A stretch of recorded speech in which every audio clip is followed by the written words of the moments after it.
우리 함께 말씀 보겠습니다. 오늘 사무엘하 7장입니다. 오늘 5장, 6장, 7장을 여러분이 읽으실 텐데요. 사무엘하 5장, 6장, 7장은 본격적으로 왕으로서의 그 다윗 이야기가 전개됩니다. 앞선 2장, 3장, 4장은 이스라엘 내부 문제를 해결하는 과정이 좀 나왔어요. 다윗이 사울 왕이 죽은 후에 이제 다윗 이스라엘의 지도자가 된 이후 이스라엘의 내부 문제들이 이제 불거지는데 그 문제들을 해결하는 과정이 나왔다면 5장은 드디어 이스라엘 전체를 통일시켜서 왕이 되는 내용을 시작으로 해서 이제 주변 국가들 특히 블레셋과의 관계를 해결하는 내용들이 나오죠. 한마디로 블레셋을 쳐서 물리칩니다. 블레셋은 이스라엘에게 있어서 매우 껄끄러운 이웃 민족입니다. 그런데 이들을 물리쳐서 평화를 확보한 것입니다. 이 과정에서 다윗이 보여준 모습을 한마디로 보자면 5장 25절을 말씀드릴 수 있어요. 5장 25절 잠깐 한번 보십시오. 이렇게 말씀이 나옵니다. 그리하여 다윗은 여호와께 명령하신 대로 했습니다. 이제 뒤에 말씀이 쭉 나오는데요. 여기 보시면 여호와께 명령하신 대로라는 말이 있습니다. 이것이 사울 왕과 다른 점입니다. 사울은 명령하신 대로가 아니라 자기 생각할 때 좋은 대로였지 않습니까? 이런 점이 다윗이 사울과 근본적으로 다르다는 것을 보여줍니다. 그리고 이제 6장은 이제 언약궤를 다윗 성으로 다시 들어오게 하는 내용입니다. 이 과정에서 어려움도 겪었지만 드디어 언약궤가 다윗성 예루살렘에 이제 입성하게 되죠. 엘리 제사장 시절에 언약궤를 들고 전쟁에 나갔다가 이제 빼앗기고 다시 이스라엘 지역으로 돌아오긴 했지만 왕이 있는 예루살렘에 옮기지는 않았었죠. 이제 다윗이 왕이 되고 이스라엘이 안정 국면에 들어서게 되자 다윗은 1차적으로 제일 먼저 언약궤를 다시 옮깁니다. 하나님의 임재 상징인 언약궤를 예루살렘으로 옮기는 것 매우 의미 있는 일이었습니다. 특별히 다윗에게는 신앙 고백적인 행동이었습니다. 자기가 왕으로 있는 성에서 제일 높은 사람이 누굽니까? 왕이거든요. 그런데 자기가 왕으로 있는 성에서 왕인 자기보다 높은 분을 모시는 겁니다. 언약궤를 가지고 들어오면서 이 말은 다윗은 철저히 자기가 하나님의 종임을 분명히 보이고 있는 것입니다. 6장에서 언약궤가 들어올 때 다윗이 춤추는 모습을 그리고 있는데 이 모습은 왕으로서 채통이 없는 모습이었습니다. 그렇지만 다윗은 그런 것에 아랑곳하지 않았다라고 하죠. 그만큼 하나님을 모시는 것이 진심으로 기쁜 것입니다. 이런 다윗의 진심은 7장에서 다윗이 나단 예언자에게 하는 말에 분명히 나타납니다. 2절 보시면 나는 백향목으로 지은 왕궁에 살고 있는데 하나님의 궤는 아직도 장막에 있어. 이게 무슨 말이냐면 자기는 이제 성을 지어서 아주 좋은 집에 살고 있잖아요. 최고급 저택에 살고 있는 것이죠.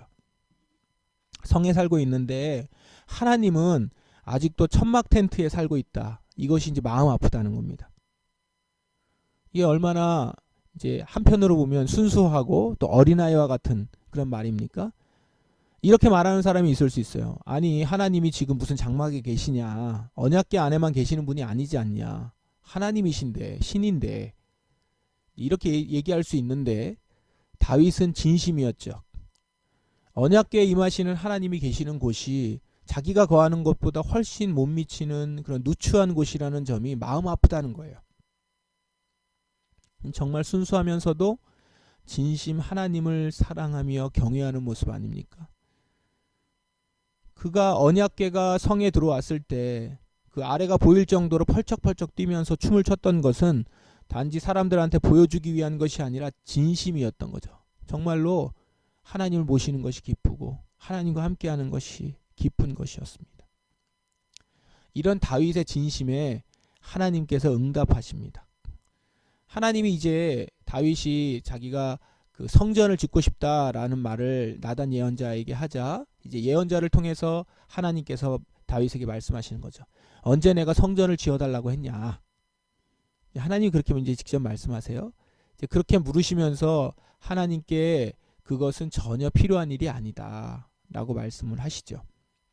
그렇겠죠. 하나님이 무슨 인간이 만든 성전이 좋고 말고에 연연하시겠습니까? 그러나 그런 다윗의 마음을 기뻐하시는 것이죠. 그래서 하나님 말씀이 이제 나타납니다. 짓지 말아라 라고 하지만 하나님께서는 너무 기뻐하신다는 것이 이 말씀 가운데 쭉 담겨 있습니다. 그래서 이제 나단 선지자를 통해서 하나님은 다윗에게 여러 가지 축복의 말씀과 함께 약속을 하십니다. 이 부분이 이제 8절부터 17절까지거든요. 8절부터 17절. 이 부분이 그 유명한 다윗 언약입니다. 이 부분은 여러분이 좀 기억을 해 주십시오. 8절부터 17절. 다윗 개인과 다윗 왕조에 대한 약속입니다. 그리고 더 나아가서는 이스라엘 전체에게 다윗으로 대표되어 하나님께서 하신 약속입니다. 이 약속은 단지 한 개인에게 한 개인이 신통한 일을 했다고 칭찬하면서 주신 축복이 아니고 하나님이 인류 전체에게 행하실 약속에 대해서 다윗이 대표로 받는 축복에 해당합니다. 그러니까 아담과 노아와 아브라함을 지나서 지금 다윗이 이어받는 언약인 것이죠. 언약의 내용을 정리하면 이렇습니다. 내가 너를 위해 집을 세우겠다. 그러니까 왕조를 세우겠다라는 거죠.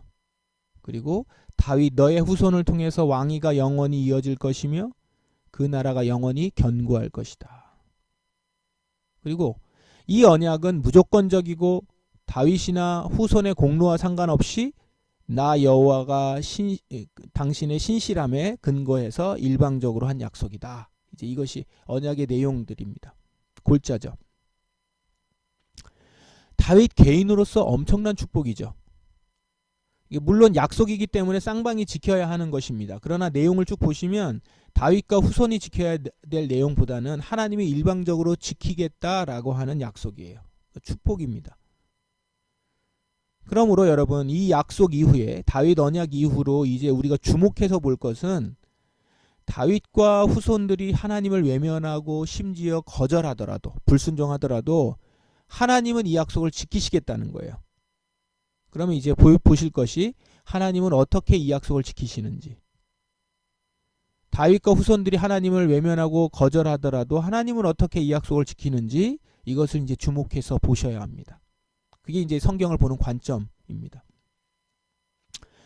결국 이 약속은 하나님께서 다윗에게 주신 언약은 다윗의 후손 솔로몬이라든지 이런 다윗의 후손을 통해서 부분적으로는 지켜지는 것처럼 보이고 이것이 언약이 드러나는 것처럼 보였지만 결국은 다윗의 자손으로 오시는 예수 그리스도를 통해서 완전히 성취가 됩니다. 예수 그리스도까지 오게 되죠. 이 다윗의 언약이 그런 의미에서 중요합니다.